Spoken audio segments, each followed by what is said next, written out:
ನಮಸ್ಕಾರ. ನಾನು ಅಮೋಘ ಚಕ್ರವರ್ತಿ, ಡಾಕ್ಟರ್ ಶ್ರೀ ಎ.ಪಿ.ಎನ್. ಸ್ವಾಮಿಯವರ ಶಿಷ್ಯ. ಎಲ್ಲರಿಗೂ ನಮಸ್ಕಾರ. ಈ ಧನುರ್ಮಾಸದಲ್ಲಿ ನಾವು ತಿರುಪ್ಪಾವೈನ ನೋಡ್ಕೊಂಡು ಬರ್ತಾ ಇದ್ದೀವಿ. ಅದರಲ್ಲಿ ಈಗ ತಿರುಪ್ಪಾವೈನ ಮೊದಲು ಅರ್ಧ ಭಾಗವನ್ನು ಮುಗಿಸಿ ಎರಡನೇ ಅರ್ಧ ಭಾಗಕ್ಕೆ ಬಂದಿದ್ದೀವಿ. ಆ ರೀತಿಯಲ್ಲಿ ಈ ಎರಡನೇ ಅರ್ಧ ಭಾಗದಲ್ಲಿ ನಾವು ನೋಡೋದಾದರೆ, ಎರಡನೇ ಅರ್ಧ ಭಾಗದಲ್ಲಿ ಎರಡನೇ ದಿನ ಇದ್ದೀವಿ. ಈ ಎರಡನೇ ದಿನ ಅಂದರೆ 17ನೇ ದಿನ, 17ನೇ ಪಾಶುರ. ಅಂಬರಮೇ ತಣ್ಣೀರೇ ಶೋರೆ ಅறம் செய்யும் எம்பெருமான் நந்தகோபால எழுந்திராய் கொம்பனார்க்கெல்லாம் கொழுந்தே குலவிளக்கே எம்பெருமாட்டி யசோதாய் அறிவுராய். அம்பரம் ஊடறுத்து ஓங்கி உலகளந்த உம்பர்கோமானே உறங்காதே எழுந்திராய் ಶಂಪೊನ್ ಕಳಲಡಿ ಚೆಲ್ವಾ ಬಲದೇವಾ ಉಂಬಿಯುಂ ನೀಯುಂ ಉರಂಗೇಲೋರ್ ಎಂಪಾವಾಯ್ ಅಂತ ಹೇಳಿ ಈ 17ನೇ ಪಾಶುರದಲ್ಲಿ ಗೋದಾದೇವಿ ಇಲ್ಲಿ ಶ್ರೀ ಕೃಷ್ಣನನ್ನು ಅಪ್ರೋಚ್ ಮಾಡೋದಕ್ಕೆ, ನಾನು ನಿಮಗೆ ನೆನ್ನೆಯ ಪಾಶುರದಲ್ಲೇ ಹೇಳಿದೆ ಅಲ್ವಾ, ಆ ಶ್ರೀಕೃಷ್ಣನನ್ನು ನೇರವಾಗಿ ನಾವು ಅಪ್ರೋಚ್ ಮಾಡೋದಕ್ಕೆ ಆಗೋಲ್ಲ.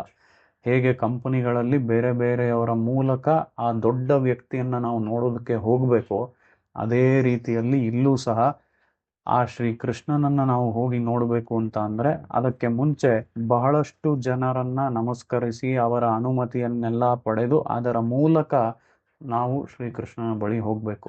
ಇಲ್ಲಿ ನಾವು ದೇವಸ್ಥಾನದ ಹೊರಭಾಗಗಳಲ್ಲಿ ಇರುವಂತಹ ದ್ವಾರಪಾಲಕರು ಇವರನ್ನೆಲ್ಲ ನಮಸ್ಕಾರ ಮಾಡೋದನ್ನು ನೆನ್ನೆಯ ಪಾಶುರದಲ್ಲಿ ನೋಡಿದ್ವಿ.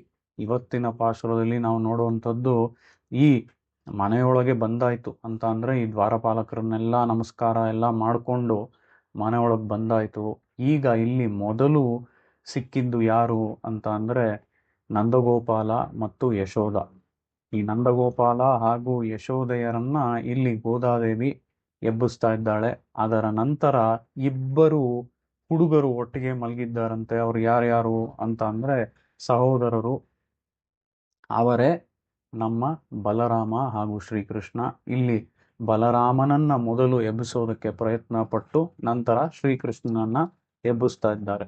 ಆ ರೀತಿಯಲ್ಲಿ ಇಲ್ಲಿ ನಂದಗೋಪಾಲ ಯಾರು ನಿಜವಾಗ್ಲೂ, ಯಶೋಧ ಅನ್ನೋದು ಯಾರನ್ನ ತೋರಿಸತ್ತೆ, ಬಲರಾಮ ಅನ್ನೋದು ಯಾರನ್ನ ತೋರಿಸತ್ತೆ ಅಂತ ಹೇಳಿ ಇದಕ್ಕೆ ಅನೇಕ ವಿಶಿಷ್ಟ ಅರ್ಥಗಳು ಇವೆ. ಆ ರೀತಿಯಾದ ವಿಶಿಷ್ಟ ಅರ್ಥಗಳನ್ನೆಲ್ಲ ನೀವು ಅರಿಬೇಕು ಅಂತ ಅಂದರೆ ಇವತ್ತು ಸಂಜೆ ಆಂಡಾಳ್ ಮಂದಿರದಲ್ಲಿ, ಮೈಸೂರಿನ ಆಂಡಾಳ್ ಮಂದಿರದಲ್ಲಿ 6ರಿಂದ 7:30 ಗಂಟೆಗಳವರೆಗೂ ಅಡಿಯನ ಉಪನ್ಯಾಸಕ್ಕೆ ಬರಬೇಕಾಗಿ ಪ್ರಾರ್ಥನೆ. ಧನ್ಯವಾದ.